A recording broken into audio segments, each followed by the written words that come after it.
own legends and stories as for the origin of tattooing.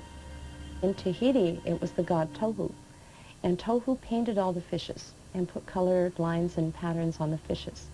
And man so much liked the patterns on the fish that he copied it on his body in the form of tattooing.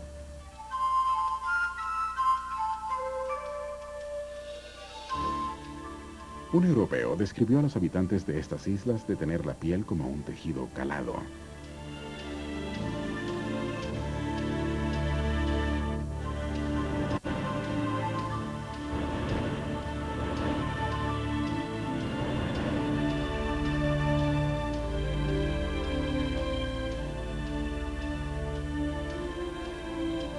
Europeans approached tattoos with both repulsion and curiosity. On the one hand, they were intrigued and saw the tattoo as a mark of exotic places and savage cultures. And on the other hand, there was a real lack of understanding of the whole cultural complex and this general repulsion.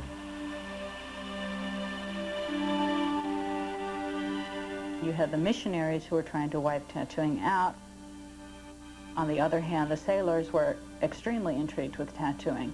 Not only did they come back with tattoos and with tattooed people to display in the West, they introduced their own designs onto native people's bodies.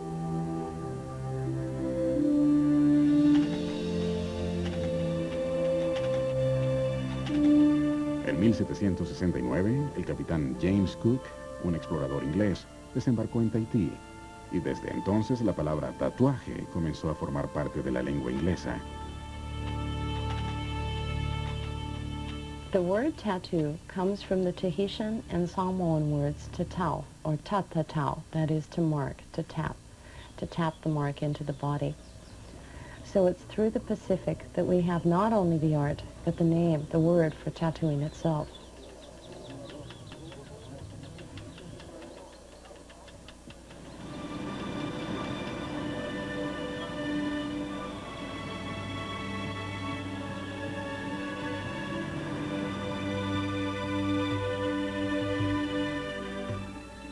En Nueva Zelanda, Cook se encontró con los maoríes, quienes se decoraban con elaborados tatuajes faciales.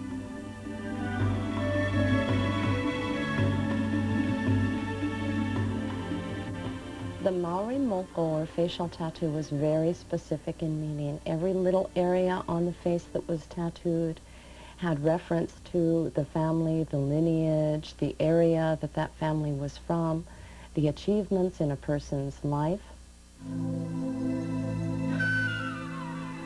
When the Europeans arrived and asked the Maori to sign treaties and various documents, the Maori would draw the facial moko, their facial patterns, as their signature.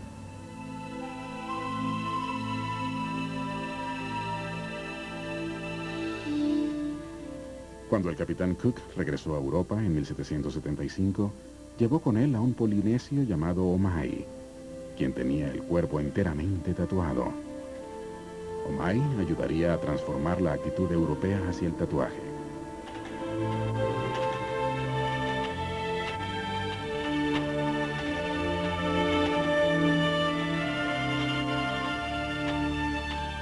At the time of Captain Cook in the 18th century, the British and Europeans generally considered the tattooed people as savage.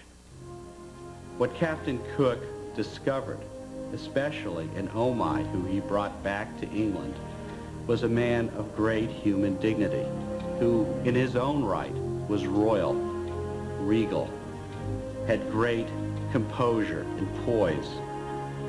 It presented an image of the tattooed person that had not been really considered. En cierta forma, gracias a Omai, el tatuaje pasó a ser parte importante de la indumentaria de un caballero. Y el siempre adaptable tatuaje tomó nueva forma.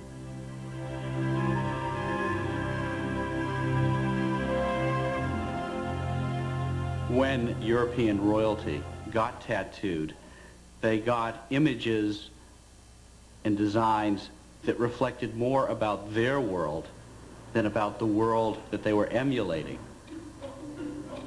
They didn't get Maori face tattoos. They didn't get Moko all over their face and chin. They got dragons on their biceps and shoulders and chests.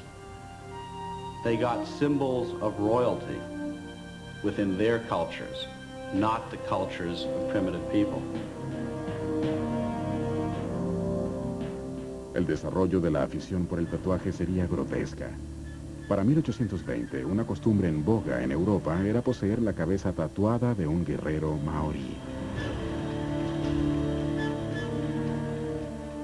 Este nuevo furor desató el terror en Nueva Zelanda, y pronto los maoríes se percataron de que los coleccionistas europeos intercambiaban sus armas por cabezas tatuadas.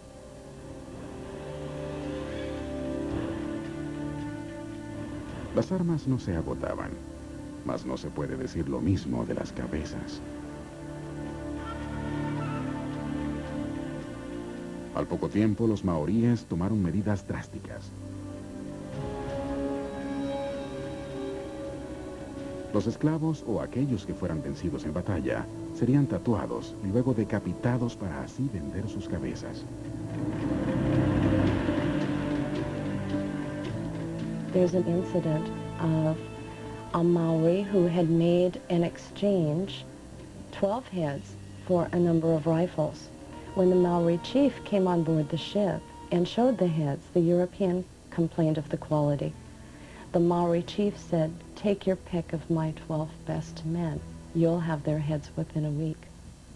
As a result of this, of course, the Maori Moko rapidly declined. No man was safe.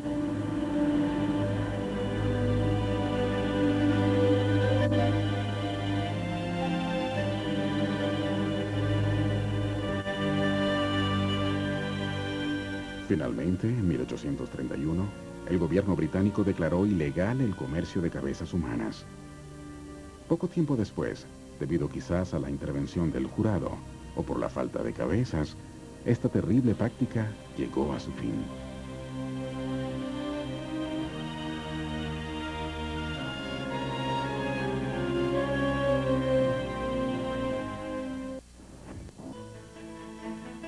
Cuarta parte. La dama tatuada.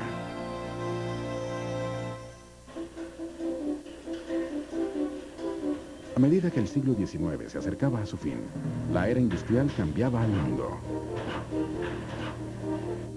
Nuevas máquinas causaban revolución en el transporte, la construcción y la fabricación.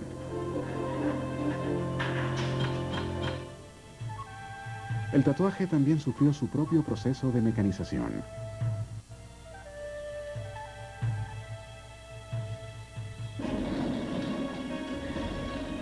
De todas las naciones del mundo, ninguna sintió mayor fascinación por las máquinas que los Estados Unidos. En una explosión de creatividad, el país produjo máquinas en casi todas las formas concebibles.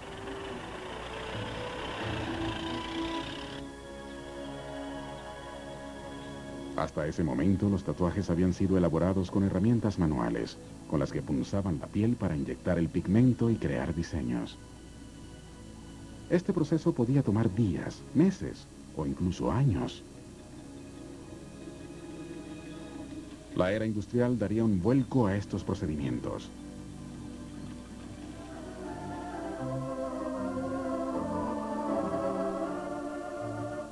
Nueva York, 1891.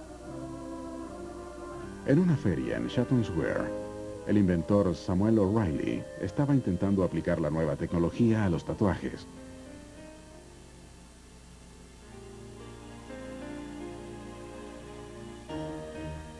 Después de varios meses de ensayo y error, O'Reilly creó la máquina para hacer tatuajes. Tattooing really took off. It became a business, and it was commercialized, and in a sense it was trivialized, but it also became much more popular. La máquina de O'Reilly permitió a los artistas realizar sus diseños más rápidamente. La precisión y destreza con que trabajaban estas máquinas permitía a los artistas realizar en horas lo que antes llevaba varios días, además de que era menos doloroso.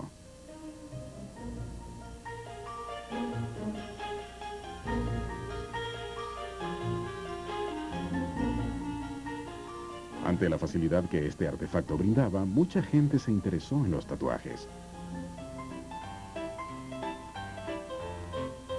El tatuaje comenzó a causar furor en las grandes ciudades de Norteamérica.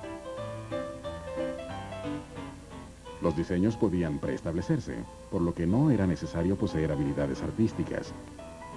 Simplemente era necesario seguir los patrones.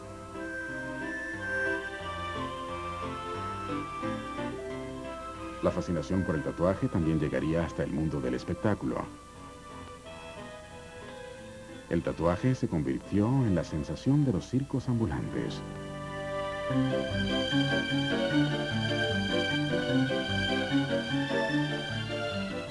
In the early days of circuses, carnivals, dime museums, and fairs, tattooed people were excellent markers of the primitive.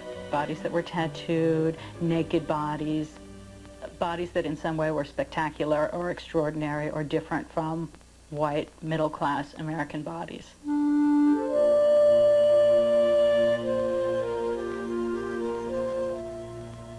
Los cuerpos tatuados comenzaron a tener demanda en los circos.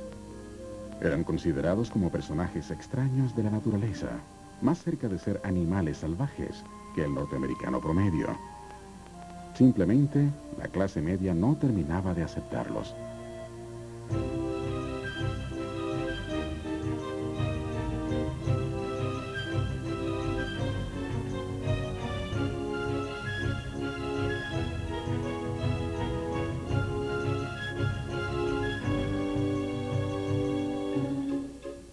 A finales de los años 20, más de 300 personas con los cuerpos enteramente tatuados fueron contratadas en los circos.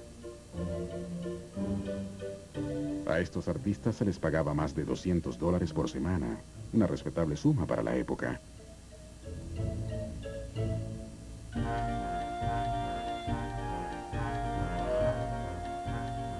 Sin duda alguna, la figura más popular de los circos y ferias era la dama tatuada.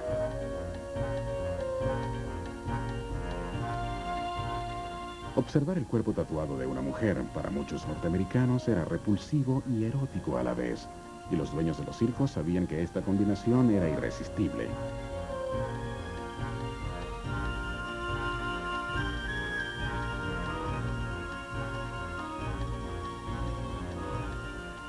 Por los siguientes 50 años, el tatuaje continuó siendo un arte para gente de conducta irregular.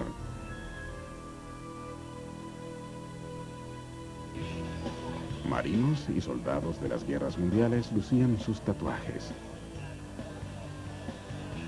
Los movimientos de la posguerra, como la cultura hippie y la música rock de los años 60, fueron caldo de cultivo para aquellos que deseaban lucir sus tatuajes.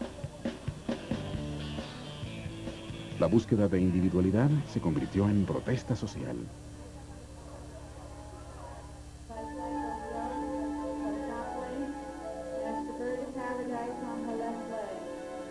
Actualmente, el tatuaje ha dado origen a festivales como este en Filadelfia, para celebrar la creatividad y el colorido.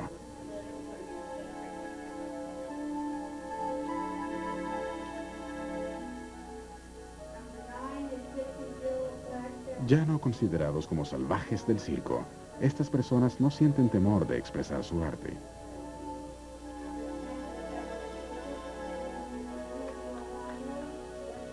El tatuaje crea una conexión instintiva entre la gente que lo luce.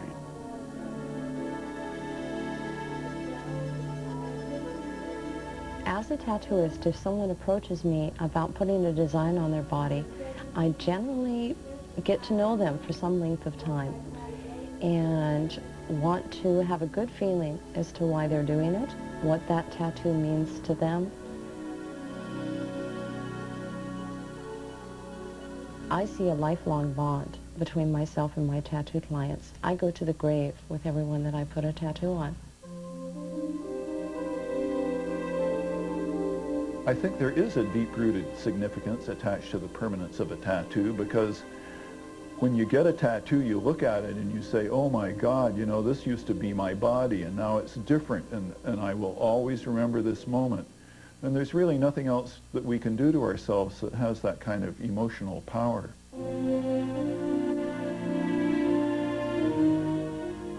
El legado del tatuaje es imperecedero.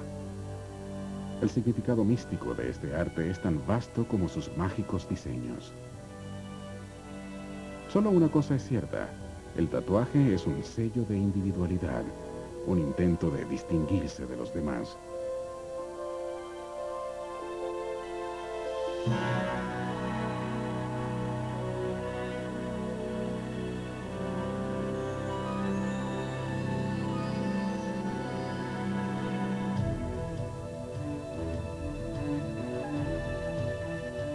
El tatuaje es una marca profunda de una fuerza vital.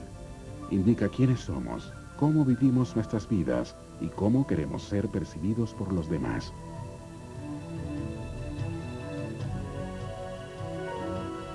Pocos elementos decorativos son tan poderosos e indelebles como el tatuaje.